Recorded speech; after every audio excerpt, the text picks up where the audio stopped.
Kaisar Pedang Lin Bai. Bab 5966 Sekte yang berkembang pesat tiba di ibu kota. Sebulan kemudian, Lin Bai keluar dari pengasingannya. Setelah membersihkan diri di halaman, ia menerima pesan telepati dari leluhur Pan Qing, yang memerintahkannya untuk pergi ke aula Dewan Istana Kekaisaran. Putra Suci, aku memanggilmu ke sini hari ini bukan karena alasan besar, tetapi terutama untuk melihat apakah kau telah berhasil menstabilkan kultivasimu. Leluhur Pan Qing akhirnya tersenyum melihat penampilan Lin Bai yang penuh semangat. Dilihat. Dari penampilan Lin Bai, ia jelas telah menstabilkan kultivasinya di tingkat menengah alam buah Dao Tai. Kedua, aku ingin memberitahumu tentang apa yang terjadi di ibu kota selama pengasinganmu selama sebulan. Lin Bai telah mengasingkan diri selama lebih dari sebulan, mengabaikan berbagai urusan di ibu kota, dan tentu saja melewatkan banyak perkembangan. Leluhur Pan Qing mengeluarkan banyak kenang-kenangan dari tas penyimpanannya. Ini adalah undangan dan kartu kunjungan yang dikirim ke Istana Kekaisaran Sekte Tianshui selama sebulan terakhir, semuanya mengundangmu ke jamuan makan atau mengunjungimu. Lihatlah lebih dekat. Lin Bai menerima undangan dan kartu kunjungan, dan menemukan bahwa banyak di antaranya berasal dari sekte dan keluarga yang tidak dikenalnya. Tampaknya banyak sekte dan keluarga di ibu kota berharap untuk berteman dengan putra suci Sekte Tianshui. Seperti pepatah, memiliki lebih banyak teman berarti memiliki lebih banyak jalan, terutama karena putra suci Sekte Tianshui sekarang menjadi kesayangan Kaisar Chu. Leluhur Pan Qing melanjutkan, dalam sebulan terakhir, Chen Yule mengirimkan 3 kartu kunjungan dan 3 undangan untuk mengundang Anda ke jamuan makan. Istana Teratai Suci mengirimkan 5 kartu kunjungan dan 5 undangan untuk mengundang Anda ke jamuan makan. Yang lainnya, Sekte Dewa Langit, Meng Qinxian dari Sekte Pengubah Langit, Nisang dari Sekte Pemuja Langit, Yi Heze dari Sekte Pedang Penstabil Langit, Lu Qingjun dari Kota Tujuh Absolut, Monan, Gadis Suci Sekte Bintang, Li Xuan Qiu, Gadis Suci Sekte Bulan, dan seterusnya, semua mengirimkan kartu kunjungan dan undangan. Saat suara leluhur terdengar, Lin Bai juga melihat undangan dari Chen Yule, Meng Qinxian, Yi Song, dan lainnya. Dia tersenyum, sepertinya orang-orang ini cukup bosan di ibu kota.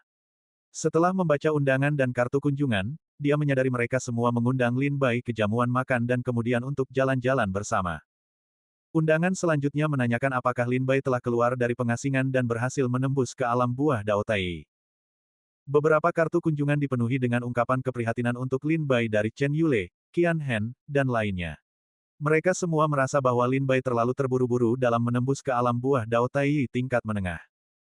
Setelah membaca undangan, Lin Bai menyisihkannya. Apakah ada hal lain? Kartu kunjungan dan undangan ini berasal dari teman-teman dekat Lin Bai dan bukanlah hal-hal yang sangat diminati Lin Bai. Yang paling ingin dia ketahui saat ini adalah, apakah pangeran ketiga telah melakukan sesuatu. Leluhur Pan Qing tampaknya memahami maksud Lin Bai yang tak terucapkan dan diam-diam menggelengkan kepalanya. Tidak ada hal penting lainnya. Jika ada, itu adalah salah satu sekte terkuat telah tiba di ibu kota. Lin Bai bertanya dengan penasaran, sekte kuat mana yang telah tiba di ibu kota? Leluhur Pan Qing menatap Lin Bai dengan ekspresi aneh. Sekte Iblis Pedang Terbang di wilayah barat alam iblis. Sekte Iblis Pedang Terbang. Ekspresi Lin Bai tiba-tiba sedikit menegang setelah mendengar 4 kata ini. Sejak tiba di alam iblis, meskipun dia belum bertemu sekte ini atau berinteraksi dengan murid-muridnya. Namun, semua ahli bela diri di wilayah timur alam iblis yang telah menyaksikan kemampuan Lin Bai menganggapnya sebagai murid Sekte Iblis Pedang Terbang. Ini karena teknik pedang terbang yang dikultivasikan Lin Bai adalah keterampilan khas Sekte Iblis Pedang Terbang. Leluhur Pan Qing melanjutkan, delegasi Sekte Iblis Pedang Terbang tiba di ibu kota setengah bulan yang lalu. Delegasi yang dikirim oleh Sekte Iblis Pedang Terbang kali ini dapat digambarkan sebagai sangat mengesankan. Seorang patriark di alam buah Dao Hunyuan menemani mereka, bersama dengan 5 pendekar bela diri di alam buah Dao Daluo dan 10 tetua di alam buah Dao Tai, mengawal mereka di sepanjang jalan. Sebagian besar murid dari Sekte Iblis Pedang Terbang telah mencapai alam buah Dao Tai, berjumlah lebih dari 20. Yang paling menonjol di antara mereka tidak lain adalah putra suci Sekte Iblis Pedang Terbang. Luo Qiu. Putra suci Sekte Iblis Pedang Terbang, Luo Qiu. Lin Bai mengulang kata-kata ini dalam hatinya. Patriark Pan Qing melanjutkan, setelah delegasi Sekte Iblis Pedang Terbang tiba di ibu kota, mereka juga mengirimkan kartu kunjungan ke Sekte Tianshui, mengundangmu ke sebuah jamuan makan. Sayang sekali kau sedang mengasingkan diri saat itu dan tidak melihatnya. Lin Bai mengambil tumpukan kartu kunjungan itu lagi, mencarinya, dan akhirnya menemukan kartu dari Sekte Iblis Pedang Terbang.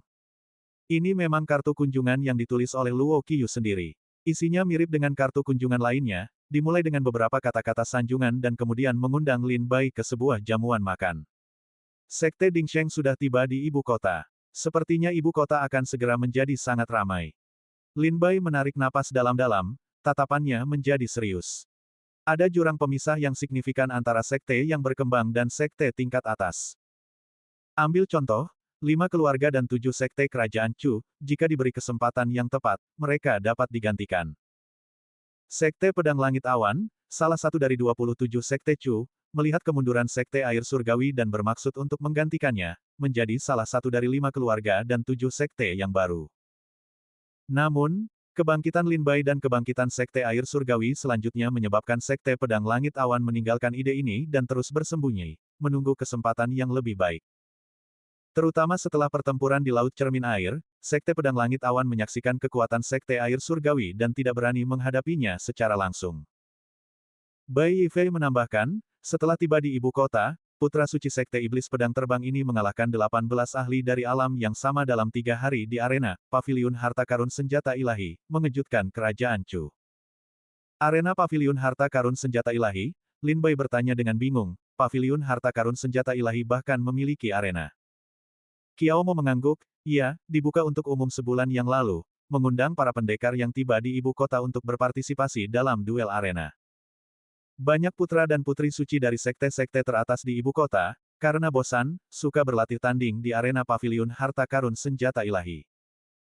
Ini sebenarnya adalah acara tradisional untuk perayaan ulang tahun Kaisar Chu, tetapi Paviliun Harta Karun Senjata Ilahi hanya membuka arenanya untuk duel kurang dari setahun sebelum ulang tahun Kaisar.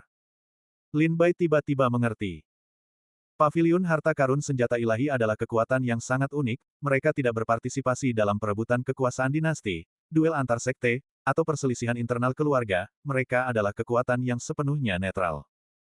Paviliun Harta Karun Senjata Ilahi begitu terkenal sepenuhnya karena berbagai peringkatnya. Misalnya, ada peringkat Dewa Dao Kerajaan Chu, peringkat Dewa Dao Alam Iblis Timur, dan peringkat Dewa Dao Alam Iblis. Lin Bai telah melihat peringkat ini ketika pertama kali datang ke ibu kota. Kemudian, setelah menembus ke alam buah Dao Tai, Lin Bai merasa bahwa bersaing untuk peringkat sementara ini tidak ada artinya, jadi dia berhenti memperhatikannya. Namun, Paviliun Harta Karun Senjata Ilahi tidak hanya memiliki peringkat untuk alam Dewa Dao, tetapi juga untuk alam buah Dao Tai, dan bahkan peringkat Putra Suci.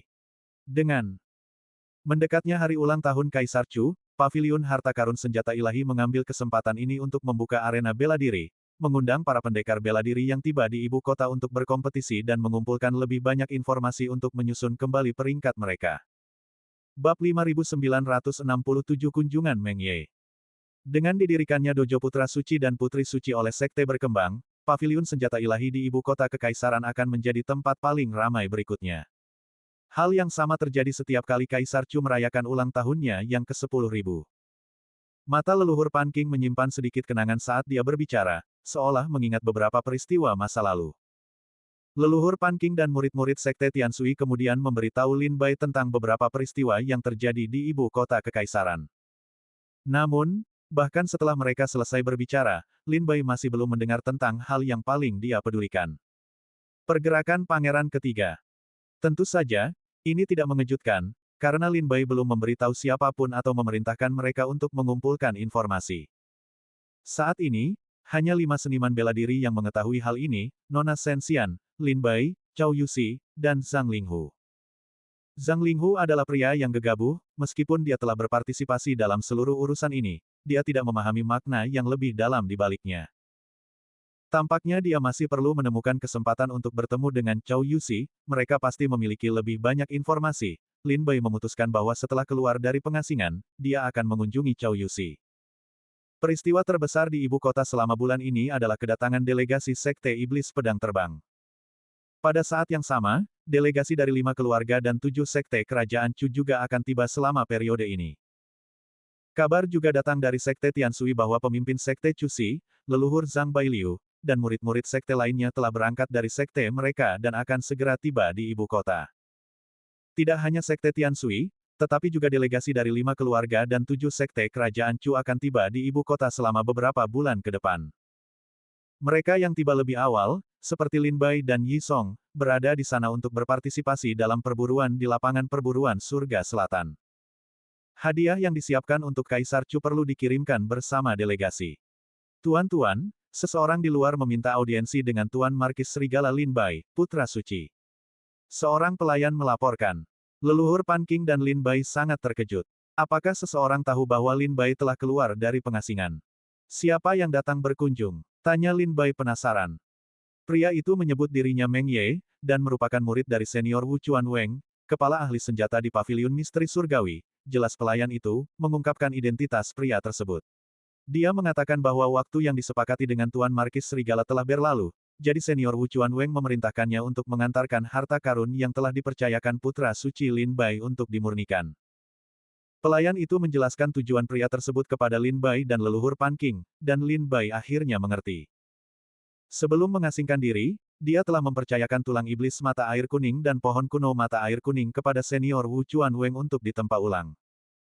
Mereka sepakat untuk mengambilnya dalam setengah bulan, tetapi setelah Lin Bai mengasingkan diri, lebih dari sebulan telah berlalu. Waktu yang disepakati dengan senior Wu Chuan Weng telah lama berlalu, jadi senior Wu Chuan Weng mengirim muridnya, Meng Ye, untuk mengantarkan tulang iblis mata air kuning yang telah diperbaiki. Silakan undang dia masuk. Lin Bai memerintahkan pelayan untuk memanggilnya sambil berjalan menuju aula masuk untuk menyambutnya. Tak lama kemudian, Lin Bai melihat Meng Ye, mengenakan jubah biru dan tersenyum ramah, masuk. Sepertinya aku datang tepat pada waktunya, Tuan Serigala baru saja keluar dari pengasingan. Meng Ye mendekat dari jauh, menangkupkan tangannya sebagai salam hormat. Salam, Tuan Serigala. Dan salam kepada semua senior Sekte Tianshui. Para anggota Sekte Tianshui membalas salam itu dengan senyuman. Meskipun Meng Ye tidak terlalu terkenal, gurunya, bagaimanapun juga, adalah salah satu ahli pemurnian senjata paling terkemuka di kerajaan Chu. Jika Meng Ye tekun berlatih di bawah bimbingan tetua Wu Chuan, prestasinya di masa depan dalam pemurnian senjata pasti akan sangat besar. Aku tiba-tiba mengasingkan diri dan lupa memberitahu tetua senior Wu Chuan. Aku sangat berterima kasih atas kunjungan pribadi saudara Meng Ye. Gambar. Betapa tidak sopannya aku. Kata Lin Bai dengan senyum canggung, sedikit membungkuk meminta maaf. Saudara Meng Ye, kau juga tahu aku sedang mengasingkan diri. Meng Ye baru saja masuk ketika ia berbicara. Ia tiba di waktu yang tepat, Lin Bai baru saja keluar dari pengasingan. Jelas, Meng Ye sudah tahu tentang pengasingan Lin Bai. Namun, di dalam istana Sekte Tianshui, hanya beberapa tetua dan murid yang mengetahui pengasingan Lin Bai. Bagaimana berita ini bisa bocor? Meng Ye menggelengkan kepalanya sedikit. Tuan Markis Serigala adalah tokoh terkemuka di ibu kota sekarang, setiap gerakannya tentu saja menarik perhatian. Selain murid-murid Sekte Tianshui, bukankah ada juga banyak pelayan dan pembantu di istana Sekte Tianshui ini? Berita ini tentu saja tidak bisa dirahasiakan. Kata Meng Ye dengan tenang, sebuah perasaan yang sangat dipahami Lin Bai. Ia telah berada di ibu kota cukup lama dan sangat menyadari jaringan hubungan yang rumit di dalamnya. Mata-mata dan agen ada di mana-mana, di dalam dan di luar berbagai rumah besar, kediaman, dan keluarga terhormat. Setiap hari, berita yang berasal dari berbagai kantor pemerintahan menyebar seperti jaring yang luas, mencapai seluruh ibu kota dan bahkan seluruh kerajaan Chu. Setelah menjelaskan, Meng Ye mengeluarkan sebuah kotak harta karun dari tas penyimpanannya dan menyerahkannya kepada Lin Bai. Kotak harta karun ini sangat indah, dengan susunan sihir yang terpasang padanya.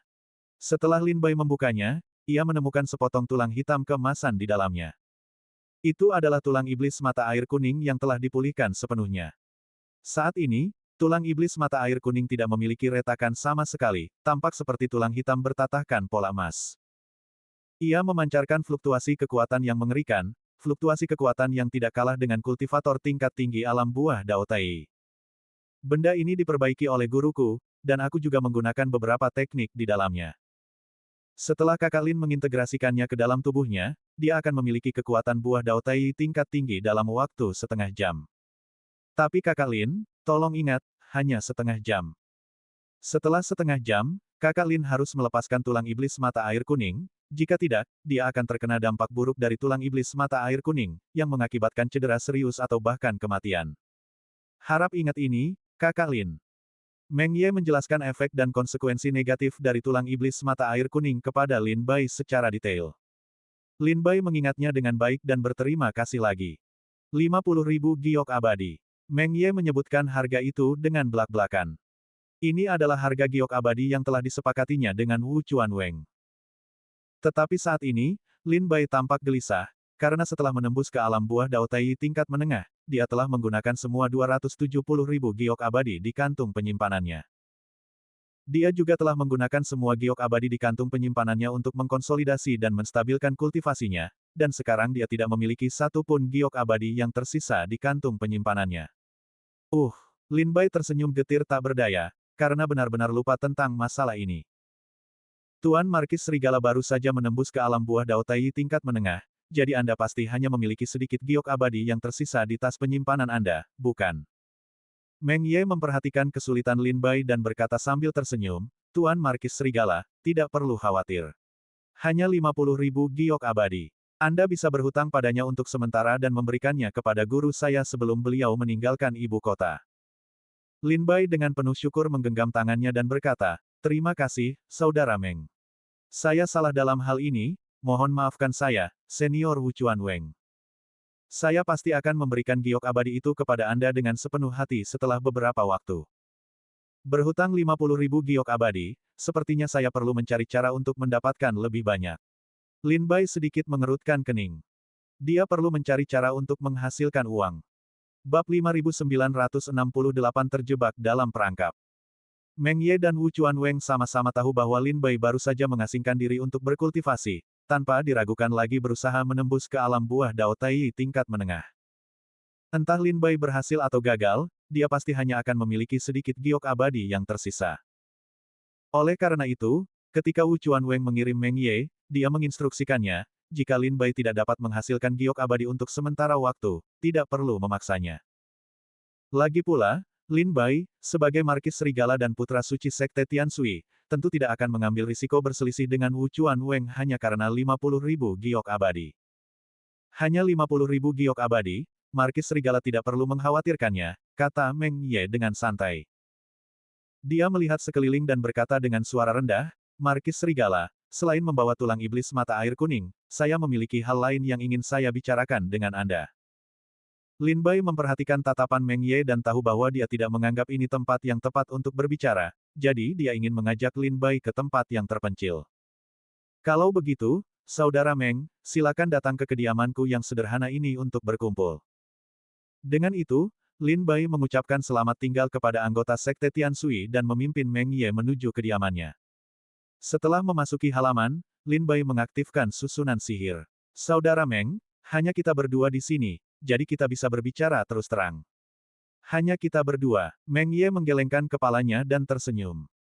Dia tidak mengatakan apa-apa lagi, tetapi malah mengeluarkan kompas dari tas penyimpanannya, mengisinya dengan kekuatan spiritual, dan kompas itu mulai berputar. Sebuah susunan penghalang yang megah terbentang, meliputi seluruh halaman. Lin Bai merasakan penghalang itu sangat kokoh. Ketika indera ilahinya mengenainya, rasanya seperti menabrak dinding yang tak dapat dihancurkan. Bahkan seorang seniman bela diri di alam buah Luo Dao Agung pun kemungkinan besar tidak akan mampu menembus penghalang susunan sihir ini dalam waktu singkat. Benar-benar layak disebut sebagai pemurni senjata. Bahkan satu atau dua harta karun yang dia hasilkan dengan santai pun menakjubkan. Sekarang, benar-benar hanya kita berdua. Meng Ye tersenyum penuh arti. Lin Bai mengangguk sambil tersenyum, tahu bahwa pasti ada seniman bela diri lain di istana Sekte Tianshui yang memiliki kemampuan untuk menyelidiki informasi di dalam susunan sihir. Meng Ye perlahan berkata, Pangeran ketiga mengirim seseorang untuk mengundang guruku, tetapi dia tidak pergi. Lin Bai sedikit mengerutkan kening. Apa yang diinginkan Pangeran ketiga dari senior Wu Chuanweng? Meng Ye tersenyum. Alasan Pangeran ketiga adalah, dia perlu menempa senjata ilahi Tai, jadi dia ingin bantuan guruku. Tapi kita semua tahu masalah ini jauh dari sederhana. Lagi pula, meskipun guruku diam-diam kembali ke ibu kota, sudah hampir beberapa bulan, dan banyak kekuatan yang mengetahui kedatangannya. Pangeran ketiga tidak terkecuali. Dia tahu guruku ada di ibu kota, tetapi dia belum mengunjunginya. Baru setelah kau sengaja atau tidak sengaja mengungkapkan penyebab kematian pangeran pertama dan kedua di Paviliun Abadi, pangeran ketiga mengirim seseorang. Meng Ye memiliki senyum aneh dan ambigu di wajahnya, yang membuat Lin Bai merinding. Meng Ye sepertinya memperingatkan Lin Bai agar tidak menyeret gurunya ke dalam masalah ini, atau dia tidak akan membiarkannya begitu saja. Mendengar kata-kata Meng Ye, Lin Bai terdiam sejenak. Tampaknya setelah berita tentang paviliun abadi menyebar, pangeran ketiga tidak setenang yang terlihat. Diam-diam, dia sudah mulai menyelidiki apa yang terjadi saat itu. Tetapi yang sangat mengejutkan Lin Bai, pangeran ketiga begitu cepat melacaknya kembali ke tetua Wuchuan. Tolong sampaikan kepada tetua Wuchuan bahwa dia harus meninggalkan ibu kota sesegera mungkin. Kata Lin Bai dengan sungguh-sungguh kepada Meng Ye. Aku akan bertemu dengan Kaisar Chu dan memintanya untuk membebaskan tetua Wuchuan dari ibu kota. Adapun giok abadi yang kumiliki untuk tetua Wuchuan, dia dapat mengirim seseorang ke Sekte Air Surgawi untuk mengambilnya kapan saja dalam waktu 3 tahun. Gambar. Meng Ye menggelengkan kepalanya dan berkata, bahkan jika tuanku ingin pergi, aku khawatir dia tidak bisa sekarang. Dia menarik napas dalam-dalam. Sejak saat dia memutuskan untuk kembali ke ibu kota atas dekrit kekaisaran, dia tahu dia tidak bisa pergi.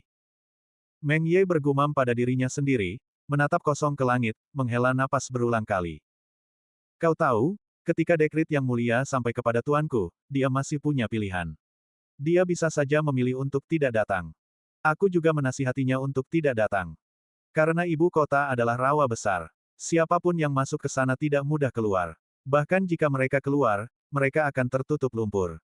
Tuanku akhirnya berhasil pensiun dengan sukses 1000 tahun yang lalu. Seharusnya dia tidak kembali ke ibu kota, tetapi dia tetap memilih untuk kembali. Tuan Serigala, apakah Anda tahu mengapa tuanku kembali? Ekspresi dan nada Meng Ye dipenuhi kesedihan saat dia berbicara tentang masa lalu. Lin Bai tiba-tiba mengerutkan kening. Kata-kata Meng Ye membingungkannya. Apa maksudnya dengan, senior Wuchuan Weng punya pilihan setelah menerima dekrit Kaisar Chu? Mungkinkah dia memilih untuk tidak kembali saat itu? Lin Bai mengira Wuchuan Weng dipaksa kembali ke ibu kota setelah menerima dekrit kekaisaran dari Kaisar Chu. Namun, dia tidak menyangka Kaisar Chu akan memberi Wuchuan Weng pilihan, dia bisa memilih untuk tidak kembali, atau dia bisa memilih untuk kembali. Pada akhirnya, Wuchuan Weng memilih untuk kembali. Mengapa dia kembali? Lin Bai menggelengkan kepalanya dengan kosong dan berkata, tolong jelaskan padaku, Saudara Meng. Meng Ye berkata dengan tenang, seperti yang baru saja kukatakan, ibu kota adalah rawa, tidak ada yang bisa lolos darinya. Guruku sering berkata, apa yang kau tabur, itulah yang kau tuai. Di masa lalu, baik pangeran pertama maupun pangeran kedua baik kepada guruku, jadi dia tidak punya pilihan selain kembali. Entah itu untuk membalas budi atau karena tidak bisa melarikan diri, dia tetap kembali. Hari ini aku datang menemui Tuan Serigala untuk memberitahunya bahwa apapun yang ingin kau lakukan, pangeran ketiga sudah termakan umpan. Tuan Serigala, tolong manfaatkan kesempatan ini. Jika kau melewatkannya, berurusan dengan pangeran ketiga akan jauh lebih sulit. Kata-kata Meng Ye membuat Lin Bai merinding. Untuk pertama kalinya, dia merasakan bahwa pemuda di hadapannya tidak sesederhana kelihatannya. Analisis Meng Ye tentang situasi di ibu kota hampir tajam. Dia juga bisa melihat bahwa pangeran ketiga saat ini sedang bersembunyi, tetapi dia menduga bahwa kebocoran informasi yang disengaja oleh Lin Bai di paviliun abadi adalah untuk memancingnya keluar. Pangeran ketiga mengirim seseorang untuk mengundang Wuchuan Weng berarti pangeran ketiga sudah termakan umpan. Pangeran pertama dan pangeran kedua telah berbaik hati kepada tuanku, dan tuanku datang untuk membalas kebaikan itu. Tetapi kemampuan tuanku terbatas. Selain pembuatan senjata, dia hampir tidak tahu apapun. Jadi, untuk berurusan dengan pangeran ketiga, kita hanya bisa mengandalkan Tuan Serigala Markis. Kita tidak bisa banyak membantu. Meng Ye dengan sederhana dan langsung memberitahu Lin Bai tentang situasi dan kemampuan mereka. Tolong sampaikan kepada senior Wuchuan Weng, Saudara Meng, untuk melindungi diri. Aku akan menangani sisanya. Kata Lin Bai dengan sungguh-sungguh. Aku lega mendengar apa yang dikatakan Tuan Serigala, Meng Ye tersenyum. Karena Tuan Serigala sengaja memasang umpan di paviliun abadi, pasti ada tindak lanjut yang detail. Kalau begitu, aku, Meng, akan menunggu dan melihat. Selamat tinggal. Setelah mengatakan ini, Meng Ye menyingkirkan penghalang susunan sihir dan meninggalkan istana Sekte Tianshui. Bab 5969 Pangeran ketiga melakukan langkahnya. Setelah melangkah beberapa langkah, Meng Ye tiba-tiba berbalik dan tersenyum penuh arti kepada Lin Bai. Tuan Serigala, Meskipun percakapan kita terhalang oleh penghalang pelindung, siapapun yang memiliki motif tersembunyi pasti akan dapat menebak apa yang kita bicarakan. Oleh karena itu, Tuan Serigala, harap berhati-hati. Sangat mungkin pangeran ketiga telah bergerak. Lin Bai tiba-tiba menjadi waspada, menyipitkan matanya, dan mengangguk dengan sungguh-sungguh kepada Meng Ye. Wu Chuanweng telah lama kembali ke ibu kota, dan pangeran ketiga belum menghubunginya. Namun, tepat setelah Lin Bai merilis informasi tentang penyelidikannya terhadap pangeran pertama dan kedua, pangeran ketiga tiba-tiba mengundang Wu Chuanweng ke kantor pemerintahan. Ini pasti berarti pangeran ketiga telah merasakan sesuatu. Meng Ye mengambil kesempatan untuk mengembalikan tulang iblis mata air kuning untuk bertemu Lin Bai dan berbagi beberapa spekulasi tentang pangeran ketiga. Demikian pula, berita tentang pertemuan Lin Bai dan Meng Ye akan segera sampai ke semua kantor pemerintahan utama di dalam dan di luar ibu kota. Meskipun mereka tidak mungkin tahu apa yang dibicarakan Lin Bai dan Meng Ye, seseorang dengan mata yang tajam mungkin dapat menyimpulkan beberapa petunjuk. Terima kasih atas pengingatnya, Kakak Meng, kata Lin Bai dengan penuh rasa terima kasih. Tolong jangan khawatirkan saya, Kakak Meng. Tolong juga sampaikan kepada senior Wu Chuanweng untuk menjaga dirinya baik-baik. Ini adalah ketiga kalinya Lin Bai berulang kali mengingatkan Wu Chuanweng untuk melindungi dirinya sendiri, dan Meng Ye dapat melihat rasa bersalah di hati Lin Bai. Karena Tuan Serigala telah berulang kali mengingatkan saya tentu akan memberitahu guru saya, jawab Meng Ye sambil tersenyum. Tolong jangan khawatir, Tuan Serigala. Saya dan guru saya tentu memiliki cara untuk melindungi diri kami sendiri.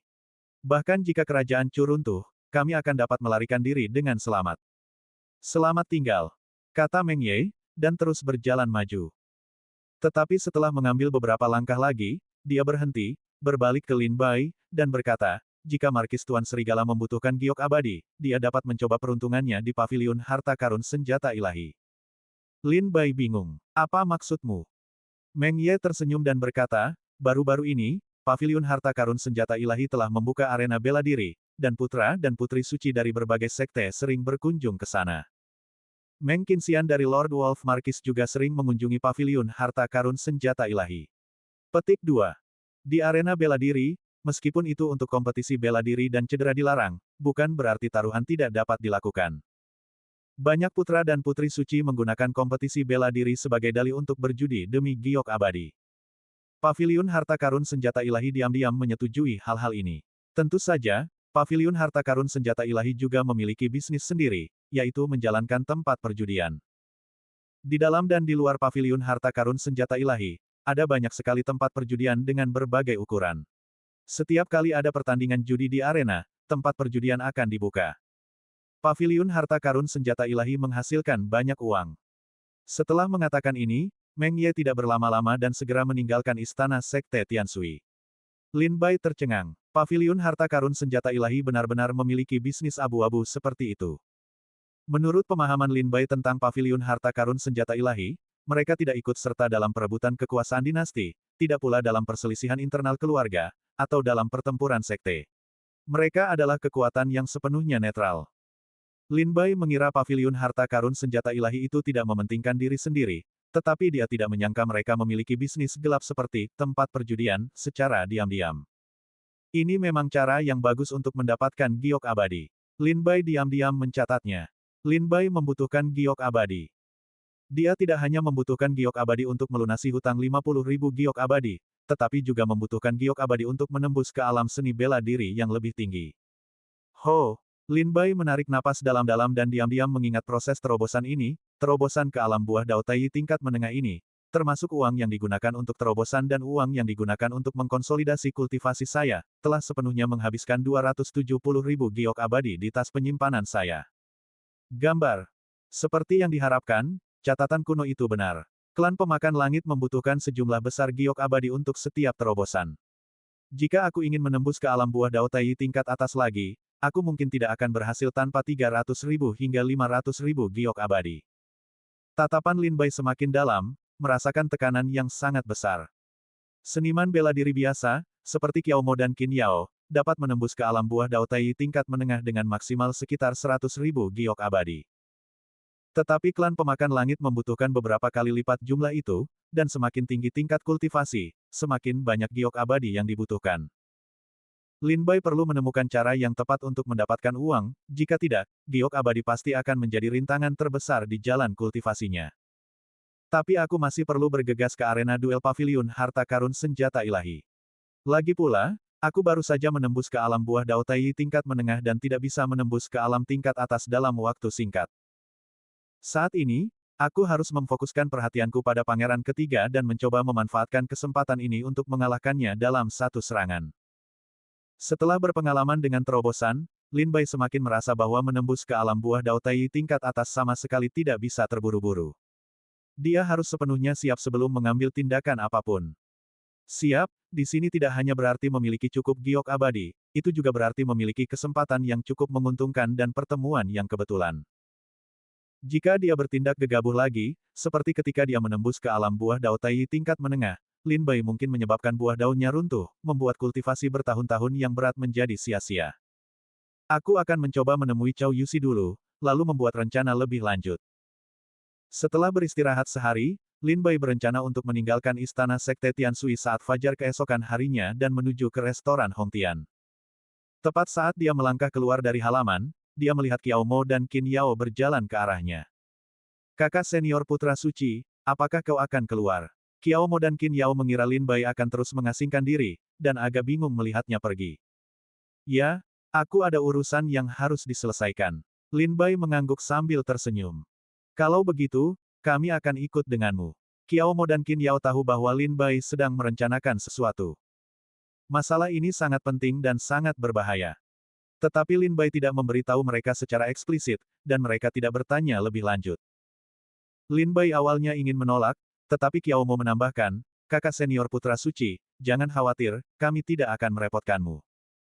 Qin Yao juga berkata, benar, semakin banyak orang berarti semakin banyak perlindungan. Jika terjadi sesuatu, seseorang perlu memberi tahumu. Banyak murid di dalam dan di luar ibu kota memiliki susunan kedap suara, jadi token transmisi suara tidak akan efektif. Mata Lin Bai berbinar tajam saat dia mengangguk setuju dan memimpin mereka berdua keluar dari istana Sekte Tianshui. Mereka benar, banyak tempat di dalam dan di luar ibu kota dilengkapi dengan susunan yang menghalangi transmisi suara. Beberapa susunan ini didirikan oleh keluarga dan sekte di ibu kota, tetapi yang lain didirikan oleh keluarga kerajaan dan merupakan bagian dari sistem pertahanan ibu kota. Oleh karena itu, menggunakan token transmisi suara di ibu kota tidak selalu efektif. Mengajak beberapa orang bersama-sama berarti seseorang perlu menjalankan tugas jika terjadi sesuatu. Kita mau kemana? Qiao Mo dan Qin Yao bertanya dengan suara rendah setelah meninggalkan istana Sekte Tianshui. Mari kita jalan-jalan dulu. Sudah lama aku tidak menjelajahi ibu kota. Mata Lin Bai berbinar licik saat dia tersenyum dan berjalan maju. Ketiganya kemudian berjalan bersama menyusuri jalan-jalan dan gang-gang ibu kota, menikmati kelezatannya dan mengagumi harta karunnya yang langka. Bab 5970 mengunjungi kembali Istana Bulan. Menjelang ulang tahun Kaisar Chu, para pedagang dari seluruh alam iblis mulai berdatangan ke kota. Ibu kota Chu sedang mengalami masa kemakmuran yang belum pernah terjadi sebelumnya dalam sejarah 10.000 tahunnya. Kios-kios yang menjual harta karun langka, senjata ilahi, jimat berharga, dan ramuan ajaib bertebaran di jalan-jalan dan gang-gang. Banyak koki terampil juga menjual berbagai makanan ringan di jalanan. Makanan adalah ciri utama dinasti Chu. Di wilayah alam iblis lainnya, murid-murid dari berbagai sekte sibuk berlatih dan telah lama kehilangan nafsu makan mereka. Tetapi hanya di Chu nafsu makan tetap ada, dan berkembang pesat. Berbagai macam makanan lezat yang aneh dan menakjubkan sangat menggugah selera. Lin Bai, Qiao Mo, dan Qin Yao berjalan menyusuri beberapa jalan, masing-masing membawa tas besar berisi makanan ringan, makan, minum, dan berjalan-jalan. Qin Yao dan Qiao Mo tentu saja yang paling bahagia, sesekali melirik satu kios lalu berhenti untuk melihat kios lainnya. Terkadang ia mengambil dan mengagumi porselen antik dari kios-kios jalanan, terkadang ia mencoba pakaian di toko penjahit. Di tangan kirinya, Lin Bai memegang kantong perkamen berisi buah-buahan spiritual yang dilapisi sirup, dan di tangan kanannya, sebuah tusuk sate kayu panjang. Ia akan menggunakan tusuk sate itu untuk mengambil buah-buahan yang dilapisi sirup dari kantong perkamen, memasukkannya ke mulutnya, dan mengunyahnya perlahan. Sementara itu, ia memperhatikan Qiao Mo dan Qin Yao tertawa dan mendiskusikan gaya pakaian di toko. Lin Bai tersenyum tipis, tatapannya seolah mencari sesuatu saat ia melirik ke sekeliling. Di pintu masuk sebuah gang, mengikuti pandangan Lin Bai, seorang pria diam-diam mundur, menghilang ke dalam kegelapan. Di sebuah kios, pemiliknya, mengikuti pandangan Lin Bai, sedikit menundukkan kepalanya, terus dengan santai memperkenalkan senjata-senjata ilahi di kiosnya kepada para pelanggannya.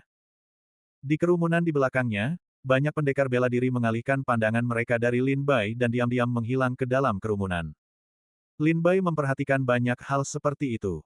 Sepertinya pangeran ketiga mulai memperhatikanku. Lin Bai tersenyum dalam hati. Inilah efek yang diinginkan Lin Bai dari jawabannya, selama pangeran ketiga berani bergerak, ia pasti akan menemukan kesempatan. Setelah seharian berjalan-jalan di pasar bersama Qiao Mo dan Qin Yao, saat malam menjelang, Lin Bai membawa mereka menuju restoran Hongtian.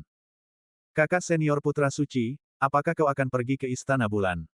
Qiao Mo mengenali arah jalan itu, jelas menuju Istana Bulan.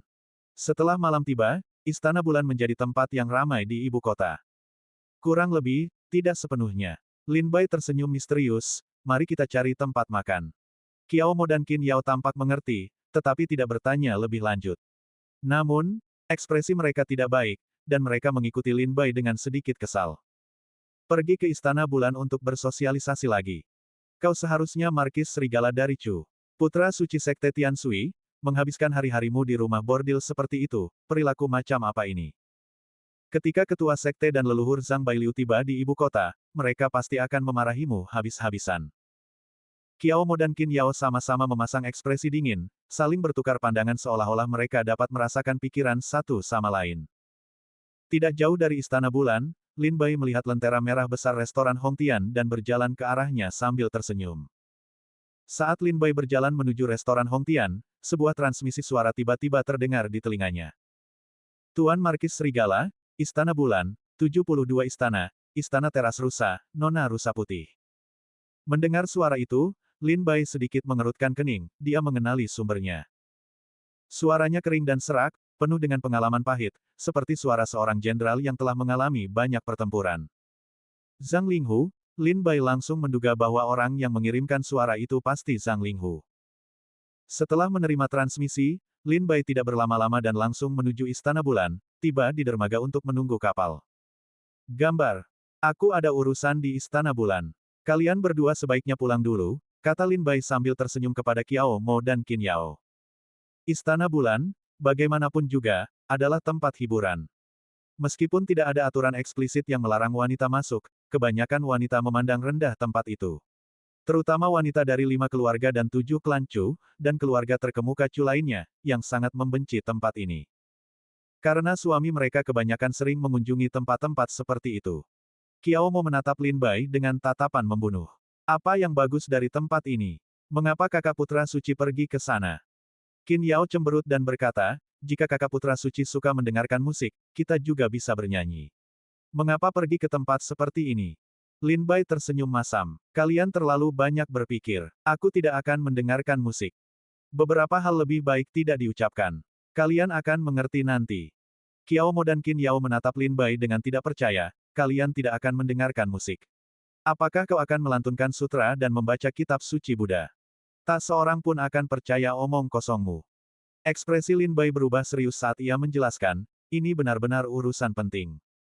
Melihat kesungguhan Lin Bai, Qiao Mo dan Qin Yao akhirnya menghilangkan kekhawatiran mereka. Kami akan menunggumu di luar Istana Bulan. Kau punya waktu 3 jam untuk kembali, atau kami akan menyerbu masuk dan menemukanmu. Kata Qiao Mo kepada Lin Bai setelah ragu sejenak. Baiklah, Lin Bai setuju sambil tersenyum, tepat saat feri tiba. Lin Bai naik feri dan tiba di pulau terpencil Istana Bulan. Orang yang menyambutnya masih Nona Qiong Yi. Tuan Serigala, banyak orang turun dari feri, tetapi Nona Qiong Yi langsung mengenali Lin Bai dan melangkah maju untuk memberi hormat. Banyak pendekar bela diri yang turun dari feri menoleh, mata mereka dipenuhi kejutan dan kekaguman ketika melihat Lin Bai. Pada saat ini, nama Tuan Serigala telah bergema di seluruh ibu kota dan kerajaan Chu. Apakah ada selir yang menarik hari ini? Lin Bai bertanya sambil tersenyum. Nona Qiong Yi tersenyum dan menjelaskan, ulang tahun Kaisar Chu semakin dekat, dan hampir semua selir di Istana Bulan, kecuali beberapa yang lebih menyukai gaya hidup santai, telah mengadakan pesta. Nona Yunke, yang disukai oleh Markis Serigala, menerima pengampunan dari Yang Mulia Kaisar Chu beberapa waktu lalu dan telah meninggalkan Istana Bulan. Nona Yunke, kakak perempuan dari gadis suci Sekte Teratai Biru, Lin Bai mengingat orang ini. Setelah gadis suci Sekte Teratai Biru meninggal di Istana Bulan, Sekte Teratai Biru mengajukan permohonan kepada Kaisar Chu untuk mengampuni Nona Yunke, mengizinkannya meninggalkan Istana Bulan. Nona Qionyi melanjutkan, malam ini, banyak selir juga mengadakan jamuan makan. Nona Tinglian, selir dari Istana 10.000 Lentera, telah menyiapkan jamuan makan lentera.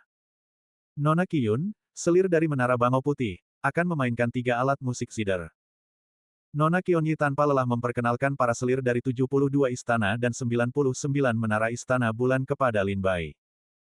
Lin Bai mendengarkan dengan sabar, sesekali mengerutkan kening, seolah serius mempertimbangkan kemana harus pergi selanjutnya. Namun sebenarnya, Lin Bai sedang menunggu kabar dari Istana Teras Rusa. Kemudian, Nona Qionyi berkata, gadis tulang putih dari Istana Teras Rusa akan menampilkan tarian pedang malam ini. Jika Tuan Serigala tertarik, Anda boleh pergi dan menonton. Tuan Serigala juga seorang kultivator pedang, dan tarian pedang gadis tulang putih benar-benar yang terbaik di Istana Bulan kita. Dia biasanya orang yang santai dan biasanya tidak mengadakan jamuan makan. Hanya pada saat ini, untuk ulang tahun Kaisar Chu, dia mengadakan jamuan makan untuk menghibur para tamu. Tarian pedang, Lin Bai bergumam, diam-diam berpikir, akhirnya, kita telah sampai di Istana Teras Rusa. Baiklah, mari kita pergi dan menonton. Lin Bai setuju sambil tersenyum, dan atas pengaturan Nona Qionyi, Ditem ditemani seorang pelayan, ia menuju Istana Dir Terrace.